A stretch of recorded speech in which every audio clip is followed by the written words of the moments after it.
क्या पृथ्वी जैसे दिखने वाले ग्रहों पर जीवन संभव है? शोध से लगा पता। एस्ट्रोनॉमर्स ने पृथ्वी जैसे कई ग्रहों की खोज की है, लेकिन सवाल ये है कि इन ग्रहों पर भी क्या जीवन पृथ्वी जैसा संभव होगा कि नहीं? क्या ये ग्रह रहने योग्य होंगे कि नहीं? एक नए शोध से पता चला है कि ऐसे ग्रह बहुत दुर्लभ हैं जहां भूमि और पानी के अनुपात पृथ्वी की तरह हों।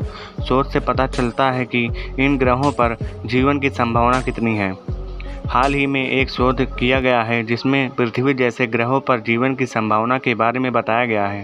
शोध के मुताबिक पृथ्वी जैसे ग्रह जिनकी सतह की करीब 30% हिस्सा भूमि से ढका हुआ है, वे स्टार हैबिटेट जोन में केवल 1% ही रहने योग्य हो सकते हैं। स्टार हैबिटेट जोन वो इलाके होते हैं जहां किसी ग्रह की सतह पर पानी मौजूद हो सकता है। इन ग्रहों में करीब 80% ऊपर भूमि है और करीब 20% पूरी तरह से समुद्र से ढके हैं। शोधकर्ताओं ने प्लेट टेक्टोनिक्स के जरिए ग्रहों की महाद्वीपों, भूमि की रिसाइकिलिंग और ग्रह के मेंटल में पानी के बीच संबंधों की मॉडलिंग की है। स्विट्जरलैंड में अंतर्राष्ट्रीय अंतरिक्ष विज्ञान संस्थान के कार्यकारी निर्देशक और शोध दल के सदस्य तिलमन स्पाम का कहना है कि हम पृथ्वीवासी भूमि और महासागरों के बीच संतुलन का आनंद लेते हैं। यह सोचकर तो अच्छा लगता है कि दूसरी पृथ्वी भी हमारी पृथ्वी की तरह होगी, लेकिन हमारी मॉडलिंग के नतीजे बताते हैं कि ऐसा नहीं है। 1990 में वाइजार ने पृथ्वी को नीले बिंदु के रूप में देखा था। नतीजे बताते हैं कि पृथ्वी पर समुद्र और भूमि का अनुपात 1:3 अच्छी तरह से संतुलन में है।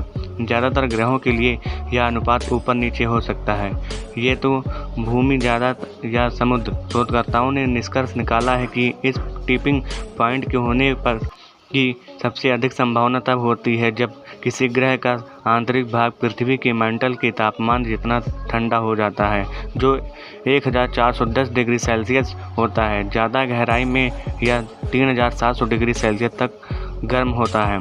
इन्हीं तापमान के आधार पर तय होता है कि किसी ग्रह पर भूमि ज़्यादा होगी या पानी।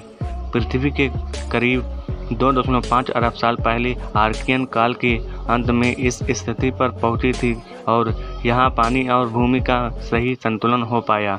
स्पान कहते हैं कि पृथ्वी के प्लेट टेक्टोनिक्स इंजन में अंदर की गर्मी से ही भूकंप, ज्वालामुखी और पहाड़ बनते हैं और इसी के चलते महाद्वीपों का विकास होता है।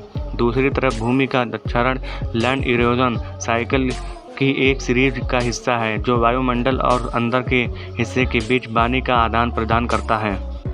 ये साइकिल किस तरह काम करती है, इस पर मॉडल बताते हैं कि आज हमारी पृथ्वी एक असाधारण ग्रह है। शोधकर्ताओं ने कई और कारकों पर भी विचार किया है, जैसे कार्बन डाइऑक्साइड का उत्सर्जन कार्बन सिलिकेट साइकिल पर किस तरह असर डालता है। उन्होंने पाया कि भूमि और महासागर वाले ग्रह तभी रहने लायक हो सकते हैं अगर वहां पृथ्वी जैसा तापमान और जलवायु हो। उनके जीव और वनस्पति पृथ्वी से काफ़ी अलग हो सकते हैं। मॉडल से पता चला है कि 10% से कम भूमि वाले ग्रह नम वातावरण और उष्णकटिबंधीय जलवायु के साथ गर्म होंगे, जबकि ज़्यादा भूमि वाले ग्रह जिनकी सतह पर पानी 30% से कम है, वे बाकी ग्रह की तुलना में ज़्यादा ठंडी, शुष्क और कठोर होंगे।